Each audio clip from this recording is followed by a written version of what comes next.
सम्मानित साथियों और दुनिया में न्याय और मानवता पर विश्वास रखने वाले सभी सजग नागरिकों, डॉक्टर दुआ का नमस्कार। आज विषय लेकर मैं आया हूं युद्ध, दादागिरी और अपने फायदे का खूनी खेल। आज मैं आपके सामने किसी साधारण विषय पर बोलना नहीं चाहता। आज मैं एक कटु सच्चाई बोलना चाहता हूं, ऐसी सच्चाई जिसे अक्सर दुनिया की ताकतवर शक्तियां छुपाने की कोशिश करती है, और वो है युद्ध, जो दादागिरी और अपने फायदे के लिए है, जो खूनी खेल खेली जा रही है। दुनिया को बार बार बताया जाता है कि युद्ध सुरक्षा के लिए होते, राष्ट्र की रक्षा के लिए होते, धर्म या विचारधारा की रक्षा के लिए होते। लेकिन अगर हम ईमानदारी से सच्चाई का सामना करें तो हमें स्वीकार करना पड़ेगा कि आज के अधिकांश युद्ध सुरक्षा के लिए नहीं, बल्कि सत्ता, संसाधनों और प्रभुत्व के लिए लड़े जा रहे हैं। युद्ध का असली चेहरा राजनीतिक स्वार्थ, आर्थिक लालच और वैश्विक दादागिरी है। युद्ध मानव इतिहास का हर पन्ना यह गवाही देता है कि युद्ध ने कभी भी अस्थायी शांति नहीं दी। हर युद्ध के बाद दुनिया को क्या मिला?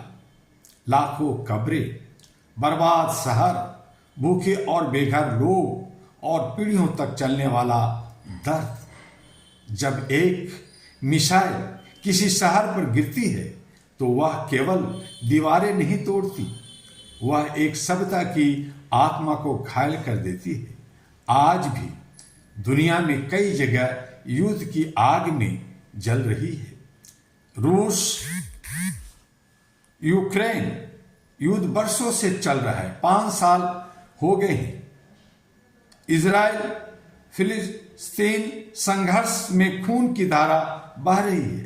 ईरान और अमेरिका के बीच तनाव और बढ़ रहा है और बमबार्डिंग हो रही है, पूरी दुनिया को बेचैन कर रहा है। अफगानिस्तान और पाकिस्तान अस्थिरता की गिरफ्त में पड़ गया है। लेकिन इन युद्धों का सबसे बड़ा शिकार कौन है? न कोई राष्ट्रपति, न कोई प्रधानमंत्री और न कोई हथियार व्यापारी। सबसे बड़ा शिकार है साधारण इंसान, नागरिक। हथियारों की मंडी जहां युद्ध पैदा होते हैं। दुनिया में आज सबसे तेजी से बढ़ने वाला व्यापार कौन सा है? हथियारों का व्यापार। हर साल अरबों खरबों डॉलर के हथियार बनाए और बेचे जाते हैं।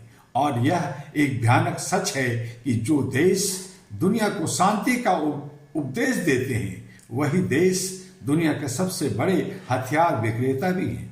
यह कैसी विडंबना है! एक तरफ शांति सम्मेलन, दूसरी तरफ हथियारों की प्रदर्शनी। यानी एक हाथ से आग लगाओ और दूसरे हाथ से शांति का भाषण दो। कई युद्धों के बीच असली कारण होते हैं तेल और गैस के भंडार, खनिज संपदा, सामरिक समुद्री रास्ते और भू राजनीतिक प्रभुत्व। इसलिए आज का युद्ध कई बार राष्ट्रों की सुरक्षा नहीं, बल्कि कंपनियों के मुनाफे का साधन बन जाता है। अंतर्राष्ट्रीय कानून ताकतवरों की सुविधा के अनुसार बना हुआ है। दुनिया में अंतर्राष्ट्रीय कानून इसलिए बनाए गए थे कि शक्तिशाली देश भी नियमों से बंधे रहे। लेकिन आज की वास्तविकता क्या है? जब कोई कमजोर देश गलती करता है तो उस पर तुरंत प्रतिबंध, दबाव और कार्रवाई होती है। लेकिन जब कोई शक्तिशाली देश वही काम करता है तो दुनिया अक्सर चुप रह जाती है। यह दोहरा मापदंड केवल अन्याय नहीं है, यह मानवता के साथ धोखा है। अगर कानून सबके लिए बराबर नहीं है तो वह न्याय नहीं, राजनीतिक हथियार बन जाता है। आज दुनिया के पास इतने परमाणु हथियार हैं कि पृथ्वी को कई बार खत्म किया जा सकता है। अगर कभी बड़ी शक्तियां सीधे युद्ध में उतर गई तो वह केवल एक क्षेत्रीय संघर्ष नहीं होगा, वह होगा तीसरा विश्व युद्ध। और तीसरा विश्व युद्ध किसी देश की हार या जीत का प्रश्न नहीं होगा, वह होगा मानव सत्ता के अस्तित्व का प्रश्न। इसलिए हमें समझना होगा कि आज युद्ध का मतलब केवल युद्ध नहीं है, बल्कि पूरी मानवता के भविष्य से खेलना है। अहरा global, all India human rights association global मानवता की आवाज है। ऐसे समय में जब दुनिया में भय, हिंसा और स्वार्थ की राजनीति बढ़ रही है, तब सिविल सोसाइटी की जिम्मेदारी और बढ़ जाती है। अहरा global, all India human rights association सिर्फ एक संगठन नहीं है, यह एक आवाज है अन्याय के खिलाफ। यह एक संकल्प है मानव अधिकारों की रक्षा का। अहरा एशिया प्रशांत क्षेत्र की पहली मानवाधिकार सिविल सोसाइटी पहल के रूप में यह संदेश देती है कि मानव अधिकार सीमाओं से बड़े हैं, मानवता राजनीतिक से बड़ी है। हम किसी देश के खिलाफ नहीं हैं, हम न्याय, अन्याय, हिंसा और युद्ध की मानसिकता के खिलाफ हैं। आज दुनिया के नेताओं से कुछ कठोर सवाल भी मैं पूछना चाहता हूं। क्या युद्ध ही समस्या का एकमात्र समाधान है? क्या मानव जीवन इतना सस्ता हो गया है कि उसे राजनीतिक खेल में बलिदान कर दिया जाए? क्या हथियारों के मुनाफे के लिए पूरी दुनिया को भय और संघर्ष में झोंक दिया जाए?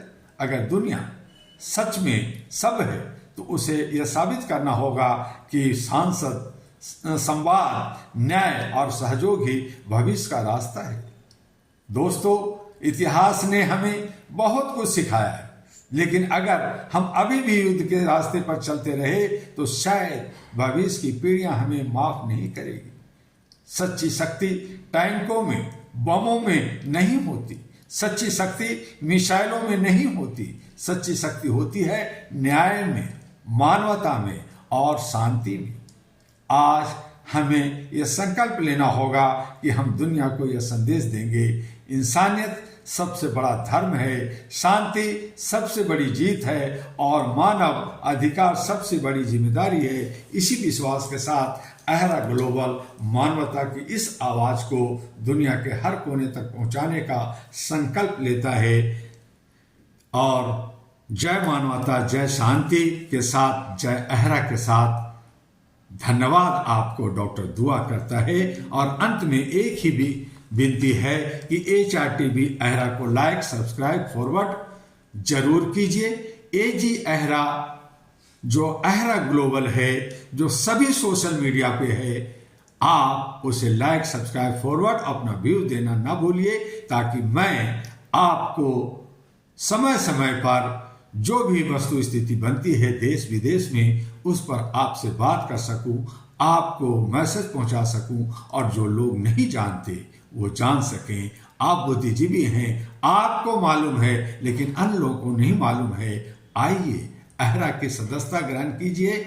उसकी रिन्यूअल भी चल रहा है और भारत के और विश्व के तमाम कोने में अलग अलग बहुत सारे कार्यक्रम की रूपरेखा चल रहा है, बहुत सारे कोरेस्पोंडेंट चल रहे हैं। उसमें अपना सीधा हिस्सेदारी और भागीदारी बनाइए। मौन रहना, शांत रहना, ये भी अपने आप में गुनाह है। अपने दायित्वों का निर्वहन करते हुए सच्चा धर्म, मानवता का धर्म निभाते रहिए।